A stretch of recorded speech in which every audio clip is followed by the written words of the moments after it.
Hello friends. जहां last हमने third chapter को लीव किया था उसी के आगे से हम स्टार्ट करते हैं। और यहाँ से हमारा एक इम्पोर्टेंट टॉपिक स्टार्ट होता है अकरेंस ऑफ मेटल्स। यहाँ से 2 से 3 मार्क्स के क्वेश्चन रेगुलर बेसिस पे पूछे जाते हैं। तो हम स्टार्ट करते हैं। Where are metals found? Earth crust is the major source of metal. हमारे अर्थ की जो आउटमोस्ट लेयर होती है उसे हम अर्थ क्रस्ट कहते हैं, और यह अर्थ क्रस्ट ही मेजर सोर्स होती है मेटल्स का मेजर सोर्स अर्थ क्रस्ट होती है। कुछ मेटल्स सोल्ट फॉर्म में भी होते हैं, कुछ सोल्ट्स सोल्यूबल फॉर्म में होते हैं जो सी वाटर में मिलते हैं, जैसे NaCl, MgCl2, magnesium chloride. Minerals, what are minerals? A mineral is a naturally occurring element और compound found in earth crust. हमारी अर्थ क्रस्ट में जो कंपाउंड या एलिमेंट या जो सब्सटेंस हमें नेचुरली इजीली गेन होते हैं, मिलते हैं, उन्हें हम मिनरल्स कहते हैं। यहाँ 1 मार्क्स की डेफिनेशन पूछी जाती है। Just like bauxite, hematite ferrous का मिनरल होता है, सिनेबार Hg पारे का मिनरल होता है, मरकरी का जिंक ब्लेंड जिंक का मिनरल होता है। इस प्रकार से ये हमारे एग्जाम्पल है मिनरल्स के। नेक्स्ट चलते हैं हम और। बार बार एग्जाम में मिनरल और ओर की डेफिनेशन और इनके बीच में डिफरेंस पूछा जाता है। A mineral from which a metal can be extracted economically called ore. जब किसी मिनरल के मिनरल में से हम मेटल का एक्सट्रैक्शन करते हैं और वो हमारे लिए इकोनॉमिकली होता है, प्रॉफिटेबल होता है, उसे हम और कहते हैं। किसी भी मेटल का और कहते हैं। जब किसी मिनरल में से मेटल को एक्सट्रैक्ट किया जाता है और वह हमारे लिए प्रॉफिटेबल होता है, उसे हम और कहते हैं। की पॉइंट, एवरी और इज मिनरल। प्रत्येक और एस एक मिनरल होता है, खनिज होता है, जबकि प्रत्येक खनिज या मिनरल और नहीं होता। हम अक्रेंस ऑफ मेटल, जो मेटल हम गेन करते हैं प्योर मेटल, उसको हम रिएक्टिविटी सीरीज के बेसिस पर डिवाइड करते हैं। The method of extraction depend on the reactivity of metal. किसी भी मेटल के एक्सट्रैक्शन का जो मेथड, जो विधि हम यूज में लेते हैं, वो नॉर्मली उसकी रिएक्टिविटी पर डिपेंड करती है। अलग अलग रिएक्टिविटी के बेसिस पे हम हाईली रिएक्टिव, मॉडरेटली रिएक्टिव और लेस रिएक्टिव मेटल्स को डिवाइड करते हैं। फर्स्ट हम देखते हैं highly reactive metals. Potassium, sodium, calcium, magnesium और एल्यूमिनियम, ये जनरली हाईली रिएक्टिव मेटल्स होती है। और हाईली रिएक्टिव होने के कारण ये कभी भी हमें फ्री स्टेट में मुक्त अवस्था में नहीं मिलती है। ये हमेशा किसी कंपाउंड या यौगिक की फॉर्म में हमें मिलती है। और इन मेटल्स को एक्सट्रैक्ट करने के लिए, इन मेटल्स को अलग करने के लिए हम मेथड यूज में लेते हैं। उस मेथड का नाम है इलेक्ट्रोलाइसिस मेथड यूज में लिया जाता है। हाईली रिएक्टिव मेटल्स के एक्सट्रैक्शन के लिए इलेक्ट्रोलाइसिस प्रोसेस काम में ली जाती है, जिसमें इलेक्ट्रिसिटी फ्लो करा के प्योर मेटल गेन की जाती है। नेक्स्ट हम बढ़ते हैं। ऐसे मेटल जो हमारे रिएक्टिविटी सीरीज के मिडिल ऑर्डर में होते हैं, उन्हें हम मॉडरेटली रिएक्टिव मेटल्स कहते हैं। Just like zinc, ferrous, lead, ये हमारे मिडिल ऑर्डर में आते हैं, जो ये मॉडरेटली रिएक्टिव सीरीज होते हैं। ये ज़्यादातर नॉर्मली ऑक्साइड की फॉर्म में, ऑक्साइड और सल्फाइड और या कार्बोनेट और की फॉर्म में मिलते हैं। ये भी कंपाउंड फॉर्म में मिलते हैं। इनको एक्सट्रैक्ट करने से पहले हम सल्फाइड और कार्बोनेट ओर्स को ऑक्साइड ओर में चेंज करते हैं। हम सल्फाइड और कार्बोनेट ओर्स को ऑक्साइड ओर में चेंज करते हैं। उसके बाद इनका रिडक्शन कराया जाता है। रिडक्शन होने के बाद हमें प्योर मेटल गेन होती है। नेक्स्ट हम बढ़ते हैं लीस्ट रिएक्टिव मेटल्स। सबसे कम क्रियाशील जो मेटल्स होती है उनके एग्जाम्पल है कॉपर, सिल्वर और हमारा गोल्ड। ये सबसे लीस्ट रिएक्टिव मेटल होती है गोल्ड, और सबसे हाईली रिएक्टिव मेटल होती है पोटेशियम। सबसे लीस्ट रिएक्टिव मेटल पे चलते हैं हम, गोल्ड। यह किसी भी मेटल, नॉन मेटल से जल्दी से रिएक्ट नहीं करते और नॉर्मली ये फ्री स्टेट में फाउंड होते हैं। हमारे को ये जनरली अर्थ क्रस्ट में फ्री स्टेट में मिल जाते हैं। फिर भी कॉपर और सिल्वर सल्फाइड और ऑक्साइड ओर के रूप में हमें मिलते हैं। नॉर्मली जो हमारा गोल्ड होता है वो फ्री स्टेट में, नेटिव स्टेट में हमें मिलता है। फिर जबकि कॉपर और सिल्वर सल्फाइड और ऑक्साइड ओर की फॉर्म में हमें मिलते हैं। इनके बाद हम इनका ऑक्साइड में चेंज करते हैं, इन्हें भी सल्फाइड को ऑक्साइड में चेंज करते हैं। ऑक्साइड में चेंज करने के बाद रिडक्शन होने के बाद उसका रिडक्शन कराया जाता है, और रिडक्स होने के बाद हमें प्योर मेटल गेन होती है। रिएक्टिविटी सीरीज का ऑर्डर हम एक बार देख लेते हैं, पहले भी पढ़ चुके हैं। Potassium, sodium, calcium, magnesium, aluminium, zinc, ferrous, lead, copper, silver, argentum, aurum, gold. King Naresh can make all zebra feel pretty cute and awesome. ये हमारी एक ट्रिक है जिसके थ्रू हम रिएक्टिविटी सीरीज को इजीली याद कर सकते हैं। Extraction of metal, extraction of metal, सबसे पहले जब किसी धातु को, किसी मेटल को और से अलग किया जाता है तो उसके लिए प्रोसेस होती है स्टेप वाइज। फर्स्ट में हमारे पास और होता है, उसमें से हम इम्प्यूरिटीज या गैंग को अलग करते हैं, रिमूवल ऑफ इम्प्यूरिटीज या गैंग। फर्स्टली हमारे पास जो और होता है किसी भी मेटल का, उससे हम इम्प्यूरिटीज गैंग को अलग करते हैं। इम्प्यूरिटीज गैंग अलग होने की प्रोसेस को हम इनरिचमेंट कहते हैं। वहां पर मेटल की कंसंट्रेशन ज्यादा हो जाती है, उसके बाद उसका हम ऑक्साइड आयन में, ऑक्साइड ओर में या ऑक्साइड कंपाउंड में उसका कन्वर्जन करते हैं। ऑक्साइड में चेंज होने के बाद उसका रिडक्शन किया जाता है और ऑक्सीजन को हटाया जाता है। ऑक्सीजन हटने के बाद हमें इम्प्योर मेटल गेन होती है। इम्प्योर मेटल की वापस से रिफाइनिंग की जाती है और रिफाइनिंग के बाद सबसे लास्ट में हमें प्योर मेटल गेन होती है। सबसे लास्ट में हमें प्योर धातु, प्योर मेटल प्राप्त होती है। सबसे पहले हम पढ़ते हैं gang. What is gang? Impurities, the unwanted material mixed with an और कॉल्ड गैंग। किसी भी प्रकार की जिन चीजों की हमें आवश्यकता नहीं होती और वह और के अंदर मिली होती है, इसके साथ जुड़ी होती है या मिली हुई होती है, उन्हें हम गैंग कहते हैं। जैसे मिट्टी, सैंड, सोइल, क्ले, रॉक, पत्थर के टुकड़े, किसी भी प्रकार की जो अशुद्धियां हमारे धातु एस के अंदर मिली होती है, जुड़ी होती है, उन्हें हम गैंग कहते हैं। 1 मार्क की डेफिनेशन बार बार पूछी जाती है। Why remove gangue? हम गैंग को या अशुद्धियों को, इम्प्यूरिटीज को क्यों रिमूव करते हैं? To increase the percentage of metal before extraction. किसी भी धातु को निकालने या अलग करने से पहले उसकी क्वांटिटी को, उसकी परसेंटेज को बढ़ाने के लिए, उसकी कंसंट्रेशन को बढ़ाने के लिए हम इम्प्यूरिटीज को उसमें से रिमूव करते हैं। Enrichment, concentration of ores, the process of removing gangue from an ore is called enrichment.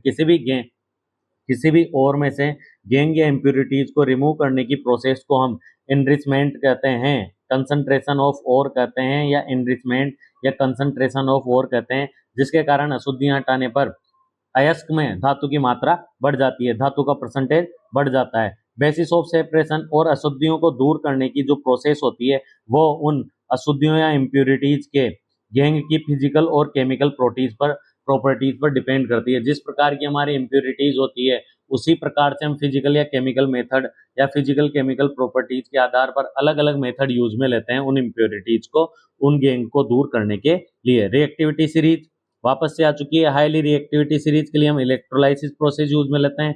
जो मॉडरेटली रिएक्टिव सब्सटेंस होते हैं या मेटल्स होते हैं, उनको हम पहले ऑक्साइड ओर में चेंज करते हैं, उसके बाद उनका रिडक्शन कराया जाता है। और जो लीस्ट रिएक्टिव होते हैं वो नॉर्मली नेटिव फ्री स्टेट में होता है। हमारा गोल्ड, कॉपर और सिल्वर हमें जनरली सल्फाइड और ऑक्साइड ओर की फॉर्म में मिलते हैं। और ये हमारी रिएक्टिविटी सीरीज दे रखी है वापस से रिवाइज करने के लिए। Extraction of metal, extraction of metal, यहाँ से ये फ्लो चार्ट है, इसके थ्रू हम इजीली किस तरीके से हम एक्सट्रैक्शन करते हैं मेटल्स का वो समझ सकते हैं।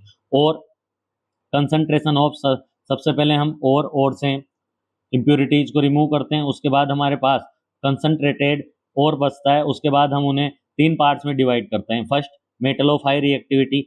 हाई रिएक्टिविटी मेटल्स को एक्सट्रैक्ट करने के लिए हम उनका इलेक्ट्रोलाइसिस करते हैं मोल्टन फॉर्म में।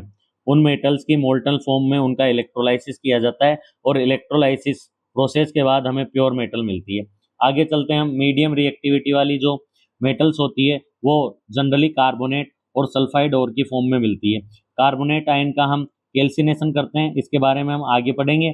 और सल्फाइड ओर का हम रोस्टिंग करते हैं। कैल्सिनेशन क्या होता है? जनरली ऑक्सीजन की एब्सेंस में हीट किया जाता है कार्बोनेट ओर को, जिससे हमें वो कार्बोनेट और ऑक्साइड मेटल में चेंज हो जाता है, मेटल ऑफ ऑक्साइड में चेंज होता है। इसी तरह सल्फाइड ओर को ऑक्सीजन की प्रेजेंस में रोस्ट किया जाता है, हीट किया जाता है हाई टेम्परेचर पर, तो उस प्रोसेस को हम रोस्टिंग कहते हैं और इसके थ्रू भी हमें ऑक्साइड और मिलता है। और जो मीडियम रिएक्टिविटी वाली मेटल्स होती है, ऑक्साइड के बाद, ऑक्साइड मेटल मिलने के बाद, मेटल ऑफ ऑक्साइड या ऑक्साइड ऑफ मेटल मिलने के बाद हम उनका रिडक्शन करते हैं। रिडक्शन करने के बाद प्यूरिफिकेशन किया जाता है और उसके बाद हमें प्योर मेटल मिलती है। लास्ट हम चलते हैं हमारे लो रिएक्टिविटी सीरीज, वह जनरली सल्फाइड ओर में होती है। सल्फाइड ओर की रोस्टिंग की जाती है, रोस्टिंग करने के बाद वो हमें ऑक्साइड की फॉर्म में मिलते हैं। ऑक्साइड के बाद वापस से उनका रिडक्शन किया जाता है, रिडक्शन के बाद रिफाइनिंग की जाती है और रिफाइनिंग के बाद हमें प्योर मेटल गेन होती है, प्योर मेटल गेन होती है। इस तरह से तीनों हाई रिएक्टिविटी, मीडियम और लो रिएक्टिविटी मेटल्स के लिए हम अलग अलग मेथड यूज में लेते हैं और प्योर मेटल को गेन करते हैं। First, extraction of metals low in reactivity series. अब हम यहाँ से जो हमारी रिएक्टिविटी सीरीज के सबसे नीचे मेटल्स पाई जाती है उनका एक्सट्रैक्शन किस प्रकार से किया जाता है, उनके मेथड को देखते हैं। These metal are least reactive, ये बहुत कम रिएक्टिव होती है। So their oxide can be reduce simply by heating. जो ये मेटल्स ऑक्साइड की फॉर्म में होती है उनका रिडक्शन हम सिंपली हीटिंग प्रोसेस के द्वारा सिर्फ गर्म करके उनका रिडक्शन कर सकते हैं और ऑक्सीजन को अलग कर सकते हैं। फर्स्ट एग्जांपल देखते हैं मरकरी का। मरकरी Hg हाइग्रेंसियम होता है इसका नाम, लैटिन नेम। इसका और होता है मरकरी का और होता है सिनेबार, HgS सिनेबार। ये इंपॉर्टेंट है, और के बारे में पूछा जाता है। मरकरी और का नाम होता है सिनेबार। स्टेप 1, जब हम HgS को ऑक्सीजन की प्रेजेंस में हीट करते हैं, HgS सिनेबार को ऑक्सीजन की प्रेजेंस में हीट किया जाता है, तो यहाँ से सल्फाइड और HgS सल्फाइड और सल्फाइड की फॉर्म में होता है, वह मर्क्यूरिक ऑक्साइड की फॉर्म में चेंज हो जाता है। मर्क्यूरिक ऑक्साइड की फॉर्म में चेंज हो जाता है और यहाँ से SO2 गैस का रिलीज होता है। यहाँ से SO2 गैस रिलीज होती है। उसके बाद वापस से जब हम इसे हीट करते हैं, HgO को मर्क्यूरिक ऑक्साइड को हीट किया जाता है, तो ऑक्सीजन गैस यहाँ से हीट करने से ऑक्सीजन गैस यहाँ से रिलीज होती है, मरकरी से अलग हो जाती है। इस तरह से मरकरी का रिडक्शन होता है और हमें प्योर मेटल की फॉर्म में मरकरी गेन हो जाती है। Mercuric oxide decomposes into mercuric metal. यहाँ से जो मर्क्यूरिक ऑक्साइड होती है वो डिकम्पोज होकर रिडक्शन होकर उसका रिडक्शन होने के बाद हमें मरकरी, प्योर मरकरी की फॉर्म में हमें गेन होती है। सेकंड एग्जांपल देखते हैं कॉपर का। कॉपर सल्फाइड Cu2S की रिएक्शन जब ऑक्सीजन की प्रेजेंस में गर्म किया जाता है उसे, तो सल्फाइड और यहाँ पर ऑक्साइड में चेंज होता है, कॉपर ऑक्साइड में चेंज होता है।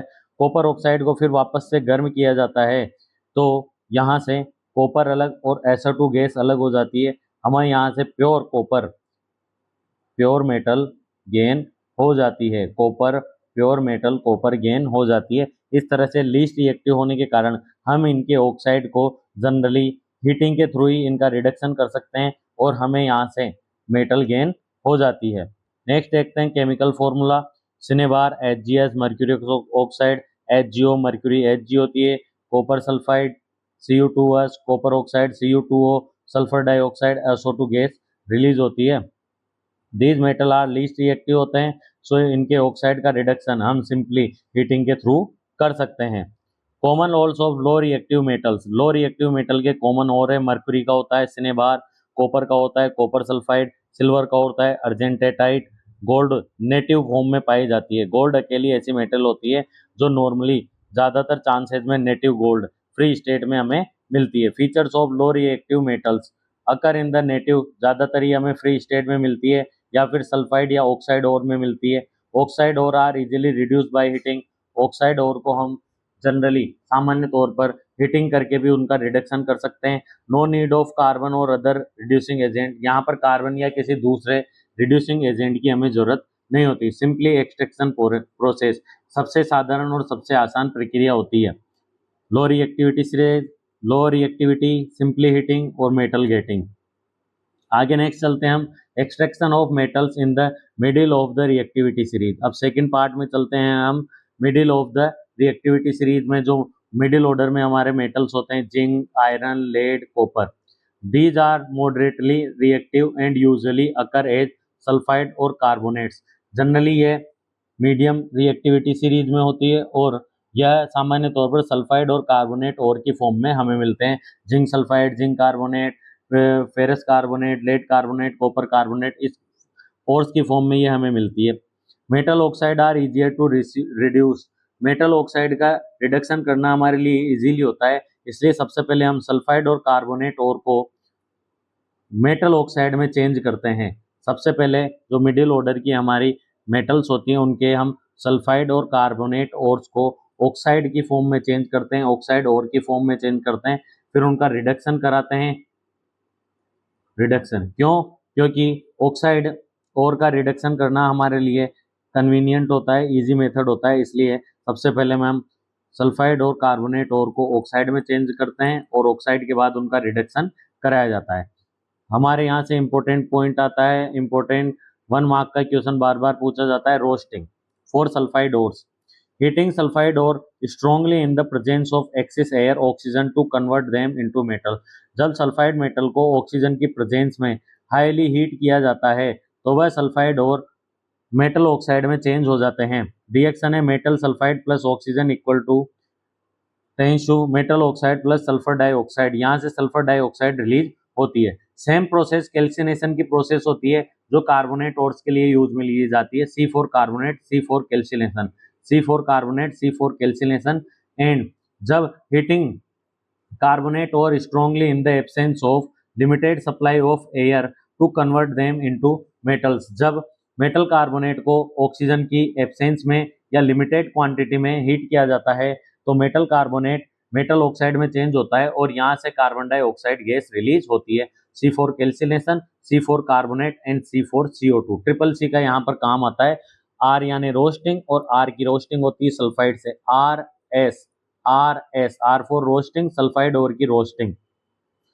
एग्जाम्पल देखते हैं हम जिंक सल्फेट का, जिंक सल्फाइड को जब ऑक्सीजन की प्रेजेंस में हीट किया जाता है तो यहाँ सल्फाइड और जिंक ऑक्साइड में चेंज हो जाता है। जिंक सल्फेट जिंक ऑक्साइड में चेंज हो जाता है और SO2 गैस रिलीज होती है। दूसरी तरफ हम कैल्सिनेशन का एग्जाम्पल देखते हैं कि जिंक कार्बोनेट को जब ऑक्सीजन की एब्सेंस में हीट किया जाता है तो यहाँ पर हमें zinc oxide metal oxide gain होता है और साथ में कार्बन डाइऑक्साइड गैस रिलीज होती है। ये दोनों हमारे लिए इंपॉर्टेंट है, रोस्टिंग और कैल्सिनेशन। रोस्टिंग सल्फाइड ओर के लिए होती है, कैल्सिनेशन कार्बोनेट ओर के लिए होती है। और रोस्टिंग में SO2 sulphur dioxide gas release होती है जबकि कैल्सिनेशन में कार्बन डाइऑक्साइड गैस रिलीज होती है। Point use for sulphide ores के लिए होती है, एक्सेस ऑक्सीजन प्रेजेंट होती है और SO2 गैस रिलीज होती है। यहाँ पर कार्बोनेट ओर के लिए कैल्सिनेशन यूज में लिया जाता है। यहाँ पर एयर ऑक्सीजन हो भी सकती है लिमिटेड क्वांटिटी में या बिल्कुल एब्सेंस होती है और कार्बन डाइऑक्साइड गैस रिलीज होती है। रोस्टिंग वर्सेस कैल्सिनेशन 2 मार्क्स का क्वेश्चन यहाँ से ये टेबल बार बार पूछी जाती है। और रोस्टिंग में हम सल्फाइड और काम में लेते हैं, कैल्सिनेशन में कार्बोनेट और काम में लेते हैं। यहाँ पर ऑक्सीजन एक्सेस क्वांटिटी में होती है, यहाँ पर नो एयर या लिमिटेड क्वांटिटी में ऑक्सीजन होती है। यहाँ हम रोस्टिंग से मेटल ऑक्साइड चेंज होता है, साथ में सल्फर डाइऑक्साइड गैस निकलती है। कैल्सिनेशन में भी मेटल ऑक्साइड का फॉर्मेशन होता है और कार्बन डाइऑक्साइड गैस निकलती है। एग्जाम्पल है जिंक सल्फाइड और जिंक कार्बोनेट। अब जब हमारा और ऑक्साइड की फॉर्म में चेंज हो जाता है तो ऑक्साइड की फॉर्म में चेंज होने के बाद इजी मेथड रिडक्शन होता है। ऑक्साइड को दूर करने के लिए, ऑक्सीजन को हटाने के लिए हम रिडक्शन मेथड का यूज करते हैं और हमने फर्स्ट चैप्टर में पढ़ा है कि removal of oxygen is known as reduction. After converting ore into oxide the metal oxide is reduce using carbon. सामान्य तौर पर हम कार्बन का उपयोग करके मेटल ऑक्साइड का रिडक्शन करते हैं क्योंकि कार्बन की ऑक्सीजन को अट्रैक्ट करने की एफिनिटी ज्यादा होती है। जिंक ऑक्साइड की रिएक्शन कार्बन से कराने पर और हीट किया जाता है तो कार्बन ऑक्सीजन के साथ मिलकर कार्बन मोनोऑक्साइड गैस का फॉर्मेशन करता है जो हमारे ह्यूमंस के लिए पॉइजनस गैस होती है। और यहाँ पर कार्बन ऑक्सीजन को अलग करके जिंक ऑक्साइड का रिडक्शन करके जिंक मेटल में चेंज कर देता है। Obtaining a metal from its compound is a reduction process. किसी मेटल को उसके कंपाउंड से प्राप्त करने की जो प्रोसेस होती है उसे रिडक्शन प्रोसेस कहते हैं क्योंकि oxygen is removed from the metal. हम जानते हैं कि किसी भी कंपाउंड से जब ऑक्सीजन का रिमूवल होता है तो उस प्रोसेस को हम रिडक्शन प्रोसेस कहते हैं। अब मेटल्स के रिडक्शन के लिए हम और भी अलग अलग मेथड यूज में लेते हैं, वह हम आगे देखेंगे। Summary, metals in the middle order reactivity series are obtain their और इन 4 मेन स्टेप। सबसे पहले जो सल्फाइड ओर होता है उसका हम रोस्टिंग करते हैं, मेटल ऑक्साइड गेन होता है। कार्बोनेट ओर की कैल्सिनेशन किया जाता है, मेटल ऑक्साइड हमें गेन होता है। मेटल ऑक्साइड का हम रिडक्शन करते हैं कार्बन के थ्रू और हमें मेटल गेन होती है। Because metal oxide are easier to reduce than sulphide and carbonate ore. Sulphide और कार्बोनेट ओर को रिडक्शन करने के कंपेयर में उनको ऑक्साइड में चेंज करके कन्वर्ट करना हमारे लिए कन्वीनियंट होता है, इसलिए सल्फाइड कार्बोनेट की हम रोस्टिंग या कैल्सिनेशन के थ्रू मेटल ऑक्साइड में चेंज करते हैं, उसका रिडक्शन किया जाता है और हमें मेटल गेन होती है। इसके बाद जब हमें मेटल ऑक्साइड गेन होते हैं तो उसके रिडक्शन के लिए हम अलग अलग मेथड काम में लेते हैं। फर्स्ट हमने कार्बन के थ्रू इनका रिडक्शन किया, उसके बाद reduction of metal oxide carbon के थ्रू कर लिया। दूसरी प्रोसेस होती है हमारी डिस्प्लेसमेंट रिएक्शन। हम जानते हैं कि कोई भी highly reactive metal like sodium, calcium, aluminium are used to displace less reactive metals from their compounds. Highly reactive metal less reactive metals को कंपाउंड में से डिस्प्लेस कर देती है। इस प्रोसेस को हम डिस्प्लेसमेंट रिएक्शन कहते हैं। और जो मिडिल ऑर्डर की ये मेटल्स को एक्सट्रैक्शन के लिए, उनके रिडक्शन के लिए हम हाईली रिएक्टिव मेटल्स को यूज में लेते हैं और डिस्प्लेसमेंट रिएक्शन यूज में ली जाती है because they have greater affinity for oxygen. Highly reactive metals oxygen के साथ जल्दी रिएक्ट करती है और हमें जो मिडिल ऑर्डर की मेटल्स होती है वो इजीली गेन हो जाती है। इसके लिए एग्जांपल देखते हैं हम, एल्यूमिनियम रिड्यूस मैग्नीज डाइऑक्साइड। जब मैग्नीज डाइऑक्साइड की रिएक्शन एल्यूमिनियम के साथ की जाती है, उन्हें गर्म किया जाता है, तो यहाँ से ऑक्साइड को एल्यूमिनियम अलग कर देता है, एल्यूमिनियम ऑक्साइड का फॉर्मेशन होता है और हमें मैग्नीज मेटल गेन हो जाती है। साथ में ये एक्सोथर्मिक रिएक्शन होती है जिस कारण से मिलने वाला मैग्नीज हमें मोल्टन फॉर्म में मिलता है। ऑक्सीडेशन रिडक्शन, यहाँ पर एल्यूमिनियम ऑक्साइड एल्यूमिनियम के साथ ऑक्सीजन आके जुड़ती है तो एल्यूमिनियम का Al2O3 एल्यूमिनियम ऑक्साइड का फॉर्मेशन होता है। तो यहाँ पर एल्यूमिनियम ऑक्सीडाइज जो हो रही है, जबकि मैग्नीज डाइऑक्साइड में से ऑक्सीजन का रिमूव हो रहा है, तो यहाँ पर मैग्नीज डाइऑक्साइड का रिडक्शन हो रहा है मैग्नीज की फॉर्म में। This reaction is highly exothermic, जिसके कारण लार्ज अमाउंट में हीट जनरेट होती है और हमें मिलने वाली मेटल मोल्टल फॉर्म में गेन होती है। मैग्नीज हमें यहाँ पर मोल्टल फॉर्म में मिलती है। हाईली रिएक्टिव एल्यूमिनियम मैग्नीज को यहाँ से डिस्प्लेस कर लेती है, इसलिए इसे यह एक तरीके से डिस्प्लेसमेंट रिएक्शन का एग्जाम्पल है। और यहाँ ऑक्सीडेशन और रिडक्शन बहुत रिएक्शन साइमल्टेनियसली चल रही है, इसलिए हमें इसे रेडॉक्स रिएक्शन भी कहते हैं, रेडॉक्स रिएक्शन भी कहते हैं। नेक्स्ट एक और टाइप होता है हमारा थर्मिट रिएक्शन, जिसमें भी नॉर्मली डिस्प्लेसमेंट रिएक्शन होती है, बट ये थर्मिट रिएक्शन हमारे बहुत से मशीनरीज में और रेलवे में काम में ली जाती है, इसलिए ये हमारा इंपॉर्टेंट पॉइंट है और 2 मार्क्स का क्वेश्चन यहाँ रेगुलरली पूछा जाता है। जब फेरस ऑक्साइड की रिएक्शन एल्यूमिनियम के साथ कराई जाती है, फेरस ऑक्साइड की रिएक्शन एल्यूमिनियम के साथ कराई जाती है, तो aluminium highly reactive metal ferrous को डिस्प्लेस कर देता है और एल्यूमिनियम ऑक्साइड का फॉर्मेशन करता है। Fe2O3 और एल्यूमिनियम ये हमारे रिएक्टेंट होते हैं। इनकी रिएक्शन के बाद हमें प्रोडक्ट की फॉर्म में, मोल्टन फॉर्म में फेरस, आयरन, लोहा मिलता है, जबकि एल्यूमिनियम ऑक्साइड का फॉर्मेशन होता है और लार्ज अमाउंट में हीट होती है। यह रिएक्शन इसलिए इंपॉर्टेंट होती है, ज्वाइनिंग रेलवे ट्रैक्स के बीच में क्रैक आने पर या 2 ट्रैक को जोड़ने के लिए इस रिएक्शन का, थर्मिट रिएक्शन को यूज में लिया जाता है, जहां पर फेरस ऑक्साइड की रिएक्शन एल्यूमिनियम के साथ की जाती है और मोल्टन फॉर्म में जो एल्यूमिनियम निकलता है वो रेलवे ट्रैक को जोड़ने में काम में आता है। इसलिए हमारे लिए इंपॉर्टेंट इक्वेशन बन जाती है। रिपेयरिंग क्रैक्ड मशीनरी पार्ट्स, जो बड़े बड़े मशीनरी पार्ट्स होते हैं उनके क्रैक को रिपेयर करने के लिए भी थर्मिट रिएक्शन यूज में ली जाती है। ये इंपॉर्टेंट पॉइंट है। Extraction of metals high in reactivity. अब हमारी जो रिएक्टिविटी सीरीज में सबसे अपर पार्ट में जो मेटल्स होती है वो हाईली रिएक्टिव होती है, जैसे potassium, sodium, calcium, magnesium, aluminium. These metals can not be extracted using carbon. In metal का एक्सट्रैक्शन हम कार्बन या रिडक्शन के थ्रू मेटल्स को गेन नहीं कर सकते। इनके लिए हम एक प्रोसेस काम में लेते हैं, इलेक्ट्रोलाइसिस प्रोसेस, विद्युत अपघटन प्रोसेस काम में लेते हैं, जिसमें इलेक्ट्रिसिटी फ्लो कराकर हम मेटल्स को अलग अलग फॉर्म में गेन करते हैं। Electrolysis of molten sodium chloride, हम यहाँ पर सोडियम क्लोराइड को मोल्टन फॉर्म में लेते हैं और यहाँ से सोडियम मेटल को अलग किस तरीके से अलग करते हैं, हाईली रिएक्टिव सीरीज को उसको देखते हैं। हम एक बर्तन में NaCl को मोल्टन फॉर्म में लेते हैं और उस पर 2 इलेक्ट्रोड, जो इलेक्ट्रोड हमारे बैटरी के नेगेटिव टर्मिनल से जुड़ा होता है उसे हम कैथोड कहते हैं, और जो इलेक्ट्रोड हमारे बैटरी के पॉजिटिव टर्मिनल से जुड़ा होता है उसे हम एनोड कहते हैं। कैथोड और एनोड, नेगेटिव वाला कैथोड, पॉजिटिव वाला एनोड। जब मोल्टन फॉर्म में NaCl के सॉल्यूशन के अंदर इलेक्ट्रिसिटी फ्लो कराई जाती है तो कैथोड पर नेगेटिव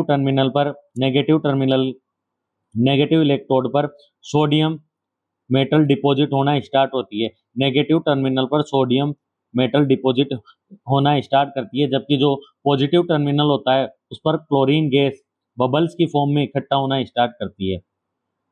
क्लोरीन खुद नेगेटिव होता है बट वह पॉजिटिव इलेक्ट्रोड की तरफ अट्रैक्ट होता है और पॉजिटिव इलेक्ट्रोड पर बबल्स के फॉर्म में इकट्ठा होता है, जबकि सोडियम खुद पॉजिटिव आयन होते हुए भी कैथोड पर नेगेटिव टर्मिनल पर जाकर डिपॉजिट होती है। इस तरह से हमें ध्यान रखना है कि पॉजिटिव टर्मिनल पर नेगेटिव आयन आता है और नेगेटिव टर्मिनल पर पॉजिटिव मेटल आता है। कैथोड पर सोडियम मेटल डिपॉजिट होती है, जबकि एनोड होता है जो पॉजिटिव टर्मिनल का हिस्सा होता है, पॉजिटिव इलेक्ट्रोड होता है, उस पर क्लोरीन गैस रिलीज होती है बबल्स की फॉर्म में। इसी तरह से हम दूसरा एग्जांपल देख सकते हैं एल्यूमिनियम के एक्सट्रैक्शन का। जब aluminium obtain bye electrolytic reduction of aluminium oxide, जब एल्यूमिनियम ऑक्साइड का हम रिडक्शन करते हैं इलेक्ट्रोलाइसिस प्रोसेस के थ्रू, तो एल्यूमिनियम कैथोड पर और ऑक्सीजन गैस के बबल एनोड के टर्मिनल पर इकट्ठे होते हैं। यह हमारी इलेक्ट्रोलाइसिस प्रोसेस होती है जो किसी भी मेटल की मोल्टन फॉर्म में इलेक्ट्रिसिटी फ्लो कराने पर जनरेट होती है। जब इलेक्ट्रिसिटी फ्लो होती है तो जो मेटल होती है वो कैथोड पर जाकर डिपॉजिट होती है, और जो दूसरी नॉन मेटल या एक्स्ट्रा कंपाउंड में एक्स्ट्रा एलिमेंट होता है वो पॉजिटिव आयन पर जाकर इकट्ठा होता है। आगे हम इंपॉर्टेंट फॉर्मूला देखते हैं। Zinc sulphide ZnS, zinc carbonate ZnCO3, ZnO zinc oxide, carbon monoxide CO जहरीली गैस होती है ह्यूमंस के लिए, carbon dioxide CO2, sulphur dioxide SO2, ये हमारे कैल्सिनेशन में फॉर्मेशन होता है, इसका रोस्टिंग में फॉर्मेशन होता है। मैग्नीज डाइऑक्साइड, एल्यूमिनियम ऑक्साइड, ये हमारा एम्फोटेरिक ऑक्साइड होते हैं। Iron ferrous oxide Fe2O3, sodium chloride well known हमारा सोल्ट होता है। क्विक रीजन होता है, रोस्टिंग सल्फाइड ओर की होती है, एयर की प्रेजेंस में ऑक्साइड में चेंज होता है। कैल्सिनेशन कार्बोनेट ओर होता है, लिमिटेड एयर ऑक्साइड में चेंज होता है, कार्बन डाइऑक्साइड रिलीज होती है, मेटल का कार्बन के थ्रू रिडक्शन किया जाता है, मेटल गेन होती है। थर्मिट रिएक्शन और डिस्प्लेसमेंट रिएक्शन का हम यूज करते हैं। हाईली रिएक्टिव मेटल्स होती है, उनका इलेक्ट्रोलाइसिस प्रोसेस से हम एक्सट्रैक्शन करते हैं, जिसमें कैथोड पर मेटल डिपॉजिट होती है, जबकि एनोड पर क्लोरीन या जो भी नेगेटिव आयन की गैसेज होती है, वो हमारे एनोड पर रिलीज होती है। अगला नेक्स्ट प्रोसेस चलते हैं कि जब हम मेटल्स का एक्सट्रैक्शन कर लेते हैं तो उसके बाद भी उसमें कुछ इम्प्योरिटीज होती है, उन इम्प्योरिटीज को दूर करने के लिए हम रिफाइनिंग प्रोसेस काम में लेते हैं। कुछ मेटल एक्सट्रैक्शन के बाद भी उसमें कुछ इम्प्योरिटीज होती है तो उनको रिमूव करने के लिए हम रिफाइनिंग प्रोसेस काम में लेते हैं। Refining of metals, defining of metals obtain after extraction are not completely pure. Extraction के बाद मिलने वाली मेटल्स पूर्ण रूप से प्योर शुद्ध नहीं होती है। कंटेन इम्प्योरिटीज, उनके कुछ मात्रा में इम्प्योरिटीज होती है जिनको दूर करना आवश्यक होता है। The process of obtaining pure metal from impure metal is called refining of metals. Impure metal से प्योर मेटल गेन करने की प्रोसेस को रिफाइनिंग ऑफ मेटल्स कहते हैं। इलेक्ट्रोलाइटिंग रिफाइनिंग, सबसे पहला मेथड हम यूज में लेते हैं इलेक्ट्रोलाइटिंग रिफाइनिंग, विद्युत अपघट्य शुद्धिकरण। Electrolytic refining is the most common method, यह बहुत ही सामान्य मेथड है जो ज्यादातर हमारे इंडस्ट्रियल में यूज में लिया जाता है, इंडस्ट्रीज में यूज में लिया जाता है। Use to purify metal by passing electric current through suitable electrolyte. किसी सुटेबल इलेक्ट्रोलाइट में हम इलेक्ट्रिक करंट पास करके प्योर मेटल गेन करते हैं। इस प्रोसेस को इलेक्ट्रोलाइटिक रिफाइनिंग कहते हैं। यह डेफिनेशन बार बार पूछी जाती है। Metals purified by this method is copper, zinc, tin, निकल, सिल्वर, गोल्ड। ये सारे मेटल्स इलेक्ट्रोलाइटिंग रिफाइनिंग प्रोसेस के थ्रू प्योर फॉर्म में गेन की जाती है, प्राप्त की जाती है। इलेक्ट्रोलाइटिंग रिफाइनिंग सेटअप, कॉपर के लिए हम कॉपर धातु किस प्रकार से इलेक्ट्रोलाइटिंग में रिफाइनिंग सेटअप के थ्रू या मेथड के थ्रू प्राप्त की जाती है उसके बारे में हम सीखेंगे। इंपॉर्टेंट सवाल यहाँ से पूछे जाते हैं एनोड कैथोड इलेक्ट्रोलाइट्स के बारे में। हमारा जो पॉजिटिव टर्मिनल से जो पार्ट जुड़ा होता है उसे हम एनोड कहते हैं। नेगेटिव बैटरी के नेगेटिव टर्मिनल से जुड़े हुए हिस्से को हम कैथोड कहते हैं, कैथोड कहते हैं। यहाँ पर ये एरो गलत लगा हुआ है, ये एरो यहाँ पर आएगा, कैथोड वाला एरो यहाँ पर आएगा। अब हम जिस भी मेटल को हमें रिफाइन करना होता है, सबसे पहले हम उस मेटल की एक इम्प्योर रोड लेते हैं। वो इम्प्योर कॉपर की रोड, इम्प्योर कॉपर की छड़ को इम्प्योर मेटल एनोड पर लगाई जाती है। इम्प्योर मेटल का इलेक्ट्रोड एनोड पर बनाया जाता है।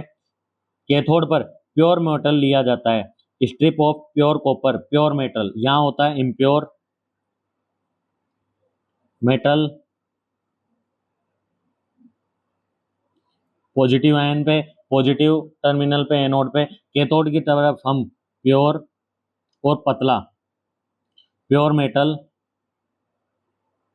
मेटल की पतली स्ट्रिप लेते हैं। और जो इलेक्ट्रोलाइट, जो ये सॉल्यूशन लिया जाता है, जो ये एक्वस सॉल्यूशन लिया जाता है, वह एसिडिफाइड कॉपर सल्फेट, जो हमारा मेटल होता है, जिस मेटल का हमें एक्सट्रैक्ट करना होता है, मेटल सोल्ट, उसी मेटल का सोल्टी सॉल्यूशन काम में लिया जाता है और उसको एसिडिफाई करने के लिए उसमें थोड़ी सी मात्रा में हम सल्फ्यूरिक एसिड मिला देते हैं। तीन चीजें हमें ध्यान रखनी है कि जो एनोड होता है इम्प्योर मेटल का बनाया जाता है, कैथोड प्योर मेटल का बनाया जाता है, इलेक्ट्रोलाइट सेम मेटल के सोल्ट सेम मेटल का सोल्ट यूज में लिया जाता है, साथ में थोड़ी सी मात्रा में H2SO4 को मिला दिया जाता है। Working of electrolytic refining, electric current is pass through the electrolyte, electric current को इलेक्ट्रोलाइट के में से पास किया जाता है। Impure metal at the anode, जो इम्प्योर मेटल एनोड पर होती है वहां से कुछ मात्रा में धातु बाहर निकलती है और वो इलेक्ट्रोलाइट के अंदर घुल जाती है, इलेक्ट्रोलाइट के अंदर घुलती है। जितनी मात्रा में मेटल इम्प्योर मेटल से निकलती है उतनी ही मात्रा में वो कैथोड पर जाकर प्योर मेटल के ऊपर डिपॉजिट हो जाती है। जितनी मात्रा में जितनी क्वांटिटी में मेटल इम्प्योर स्ट्रिप से बाहर निकलती है, इम्प्योर रोड से बाहर निकलकर इलेक्ट्रोलाइट में डिजोल्व होती है, उतनी ही क्वांटिटी में मेटल प्योर स्ट्रिप पर जाकर चिपक जाती है। Equal amount of pure metal deposited on the cathode, उतनी ही मात्रा में प्योर मेटल पर जाकर मेटल उतनी मात्रा में मेटल कैथोड पर जाकर डिपॉजिट हो जाती है। Soluble impurities remain dissolve in the solution, और जितनी भी इम्प्योरिटीज सोल्यूबल इम्प्योरिटीज इस इलेक्ट्रोलाइट के अंदर डिजोल्व होती है और इनसोल्यूबल इम्प्योरिटीज हमारे एनोड के नीचे जाकर इकट्ठी हो जाती है, एनोड के नीचे जाकर इकट्ठी हो जाती है। Insoluble impurities settle below the anode as anode mud, जिसे हम एनोड मड कहते हैं। जितने भी इनसोल्यूबल इम्प्योरिटीज होती है वो एनोड इलेक्ट्रोड के नीचे पॉजिटिव इलेक्ट्रोड के नीचे जाकर इकट्ठी हो जाती है, जिसे हम एनोड मड कहते हैं। एनोड मड से 1 मार्क का क्वेश्चन पूछा जाता है। फ्लो चार्ट, इम्प्योर मेटल होती है एनोड पर ली जाती है, इलेक्ट्रिक करंट फ्लो कराया जाता है। मेटल आयंस, जो मेटल आयंस होते हैं वो इम्प्योर मेटल से इलेक्ट्रोलाइट में डिजोल्व होते हैं और उतनी मात्रा में प्योर मेटल कैथोड पर डिपॉजिट होती है। Anode mud settle down at bottom, जो इनसोल्यूबल इम्प्योरिटीज होती है वो एनोड के नीचे जाकर इकट्ठी हो जाती है, जिसे हम एनोड मड कहते हैं। इंपॉर्टेंट है anode mud. The insoluble impurities that settle down bottom of the anode during electrolytic refining are called anode mud। Electrolytic refining के दौरान जो इनसोल्यूबल इम्प्योरिटीज होती है, गंदगी होती है, इम्प्योरिटीज होती है, अशुद्धियां होती है, वह एनोड टर्मिनल के नीचे इकट्ठी हो जाती है, जिसे हम एनोड मड कहते हैं। Impurities during refining, soluble impurities dissolve हो जाती है हमारे इलेक्ट्रोलाइट के अंदर और इनसोल्यूबल इम्प्योरिटीज एनोड के नीचे इकट्ठी होती है, जिन्हें हम एनोड मड कहते हैं। नेक्स्ट पॉइंट है, यहाँ पर हमारा एक्सट्रैक्शन ऑफ मेटल कंप्लीट होता है। यहाँ से हमारा नेक्स्ट पॉइंट स्टार्ट होता है कोरोजन। कोरोजन इंपॉर्टेंट पॉइंट है, यहाँ से 1 मार्क्स का क्वेश्चन रेगुलर बेसिस पे पूछा जाता है। कोरोजन की डेफिनेशन है slow destruction of a metal due to chemical reaction with air moisture और अदर सब्सटेंस कॉल्ड कोरोजन। जब कोई भी हमारी मेटल एयर मॉइस्चर केमिकल और किसी केमिकल सब्सटेंस या एसिड के कांटेक्ट में आती है तो उसको नष्ट होना, उसका खराब, उस धातु का खराब होना प्रारंभ हो जाता है। इस प्रोसेस को हम कोरोजन कहते हैं। एग्जाम्पल ऑफ कोरोजन, ये एग्जाम्पल इंपॉर्टेंट है। जैसे जस्ट लाइक सिल्वर, जो हमारी चांदी की चीजें होती है वह हवा में उपस्थित सल्फर से रिएक्शन करके Ag2S सिल्वर सल्फाइड का फॉर्मेशन करती है, जिसके कारण हमारी चांदी काली हो जाती है, हमारी चांदी पर काले रंग की परत चढ़ जाती है। चांदी एयर में प्रेजेंट सल्फर से रिएक्ट करके सिल्वर सल्फाइड का फॉर्मेशन करती है और चांदी पर काली परत चढ़ जाती है। इसी तरह से कॉपर हवा में उपस्थित कार्बन डाइऑक्साइड से रिएक्ट करके कॉपर कार्बोनेट का फॉर्मेशन करता है, CuCO3 का फॉर्मेशन करता है, कॉपर कार्बोनेट का निर्माण करता है और तांबे पर हरे रंग की परत आ जाती है। सिल्वर पर काले रंग की, कॉपर पर हरे रंग की, कॉपर पर CO2 के कारण C4 कॉपर C4CO2। आयरन होता है जब एयर वाटर के साथ या मॉइस्चर के साथ रिएक्ट करता है तो रस्ट का निर्माण करता है, Fe2O3 रस्ट का फॉर्मेशन करता है, जो एक लाल भूरे कलर की पतली कोटिंग होती है। लोहे के ऊपर लाल भूरे कलर की पतली कोटिंग, रेडिश ब्राउन कलर की पतली कोटिंग हमें दिखाई देती है। और हमें ध्यान रखना है कि आयरन और रस्ट दोनों अलग अलग चीजें होती है। आयरन और रस्ट दोनों अलग अलग कंपोनेंट, अलग अलग कंपाउंड होते हैं। प्रिवेंशन ऑफ कोरोजन, कोरोजन से बचाव के उपाय होते हैं। हम उसके ऊपर पेंटिंग करते हैं, जैसे हम गेट के ऊपर जिंक ऑक्साइड की लेयर लाल कलर की पुताई करते हैं कोरोजन से बचाने के लिए। ऑयलिंग की जाती है, तेल लगाया जाता है, ग्रीसिंग की जाती है, गैल्वेनाइजेशन की प्रोसेस काम में ली जाती है। क्रोम प्लेटिंग क्या होता है, लोहे के ऊपर नॉर्मली हम क्रोमियम की लेयर चढ़ा देते हैं जिससे हमारा आयरन प्रोटेक्ट रहता है, इसे हम प्लेटिंग कहते हैं। एनेडाइजिंग हम पहले पढ़ चुके हैं कि एल्यूमिनियम मैग्नीशियम जैसी मेटल्स ऑक्सीजन से रिएक्ट करके अपने ऊपर ऑक्सीजन की एक पतली लेयर बना लेती है, ऑक्साइड की एक पतली लेयर बनाई लेती है, और जिससे मेटल्स का कोरोजन रुक जाता है, वो प्रोटेक्ट होती है, इसे हम एनेडाइजिंग प्रोसेस कहते हैं। एलोइंग इंपॉर्टेंट पॉइंट है, जब दो मेटल या एक मेटल और नॉन मेटल मिलकर नया कंपोनेंट नया सब्सटेंस बनाते हैं तो उसे हम एलोइंग मिश्र धातु का निर्माण कहते हैं। Alloy and their importance, alloy यहाँ से सवाल पूछा जाता है।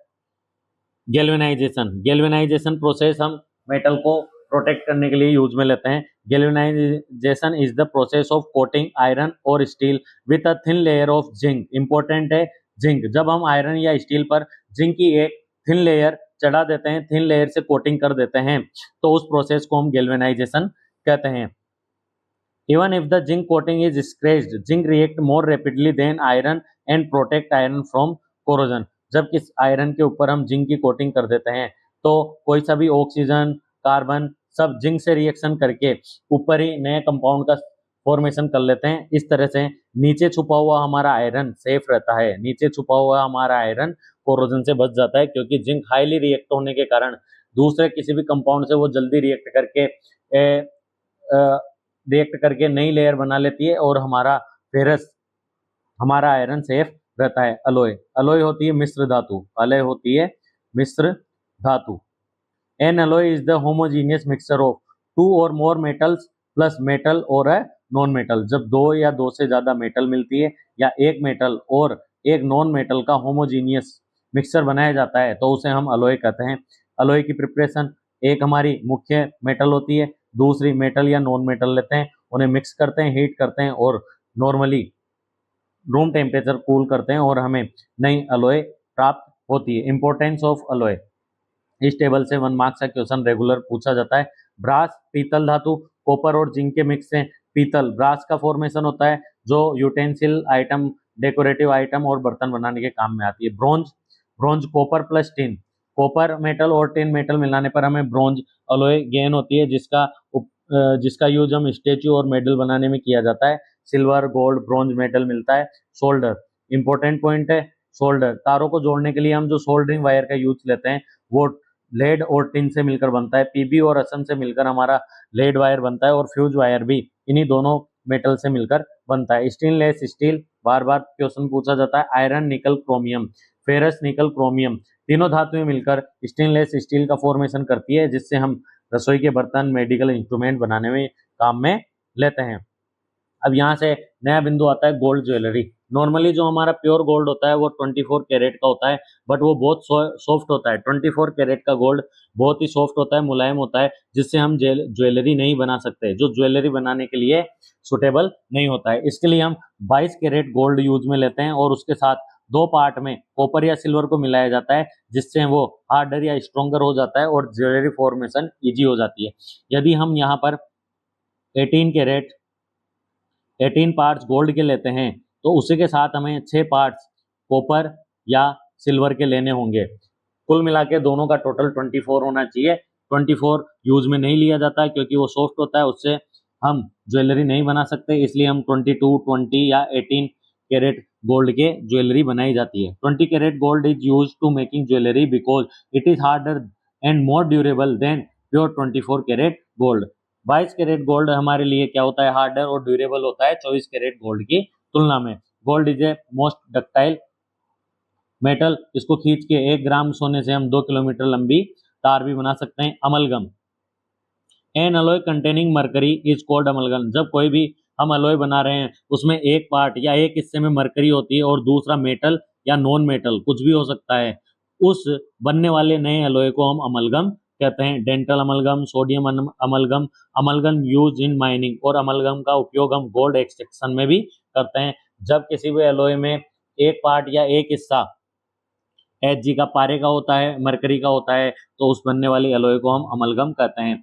प्रॉपर्टीज ऑफ अलॉय, अलॉय हमारे लिए क्यों जरूरी होती है? Generally harder than pure metal, pure metal से हार्डर होती है, स्ट्रॉन्ग ड्यूरेबल होती है, रेजिस्टेंस ऑफ कोरोजन होती है, कोरोजन से बचाती है।